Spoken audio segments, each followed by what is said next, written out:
But neither was independence itself. In fact, when John Adams reached Congress, that outcome seemed least likely of all from this meeting.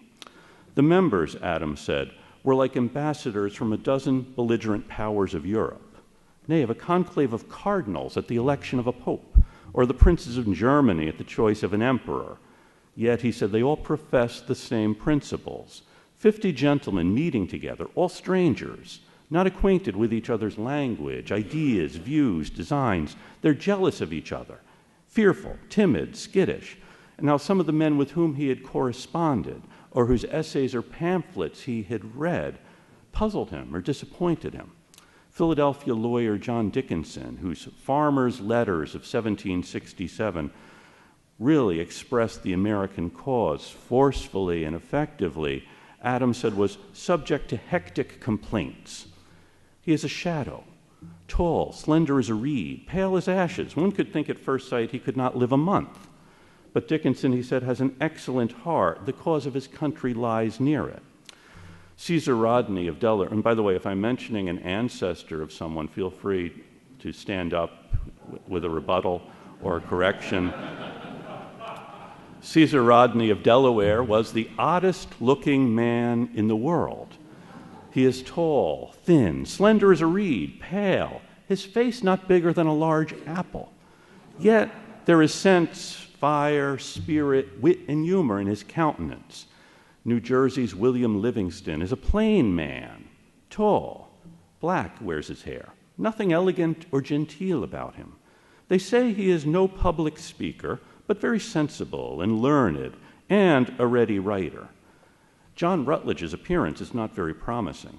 There's no keenness in his eye, no depth in his countenance, nothing of the profound, sagacious, brilliant, or sparkling in his first appearance. Rutledge's younger brother, Ned, just 24 years old, told me he studied 3 years at the Temple. He thinks this a great distinction. Says that young gentlemen ought to travel early to acquire freedom and ease of behavior. Ned Rutledge, Adams said, was young, sprightly, but not deep. He has the most indistinct, inarticulate way of speaking. Speaks through his nose. A wretched speaker in conversation. He seems good-natured, though conceited. Now, seeming to share Adams's opinions of some of the other delegates was Patrick Henry. And Henry told Adams that he had no public education. At 15, he read Virgil and Livy, has not looked into a Latin book since. His father left him at that age. He's been struggling through life ever since. He has high notions, talks about exalted minds, etc., has a hard opinion of Galloway, Jay, the Rutledges. Their system, he says, would ruin the cause of America. He's very impatient to see such fellows and not be at liberty to describe them in their true colors. Now, Adams, at first, was struck by the difference between these delegates, but then found their common commitment to principles engaging and inspiring. But after a month of the delegates' determined demonstration of their dedication to the cause, Adams found their discussions tiresome. Every man in Congress is a great orator, a critic, a statesman. Therefore, every man upon every question must show his oratory, his criticism, and political abilities.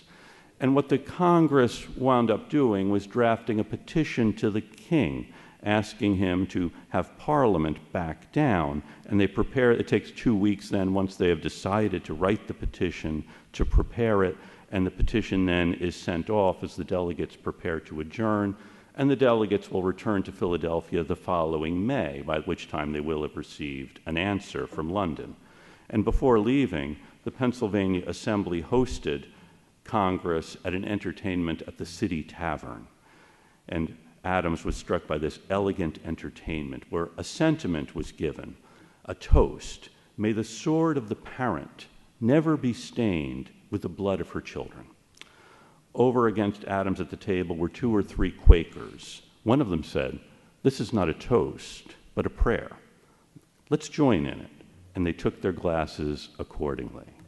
They were drinking to avoid a war that all knew would be calamitous. And as they were doing so, Josiah Quincy and Benjamin Franklin were in London trying to avert this war, hoping that the parliamentary elections in the fall of 1774 would oust the North Ministry, and they did not. Franklin and Quincy and like-minded Britons continued their efforts to avert what they knew would be a catastrophe. Catherine Howe challenged, through an intermediary, Benjamin Franklin to a series of chess matches at her home, and Franklin came to play chess against her. And this actually was a pretext so that her brother, Admiral Sir Richard Howe, soon to be commander of British forces in North America, could meet with Benjamin Franklin, the unofficial emissary of the Americans. The Howes, Franklin, Quincy, all were hoping to avert this war and save what Franklin called the fragile China vase, the British Empire. But, as we know, the war came. Sir Richard and his brother, General William Howe, would go to America, their mission to put down this rebellion and to win back the loyalty of the disaffected Americans. And only one of these, of course, is a military objective.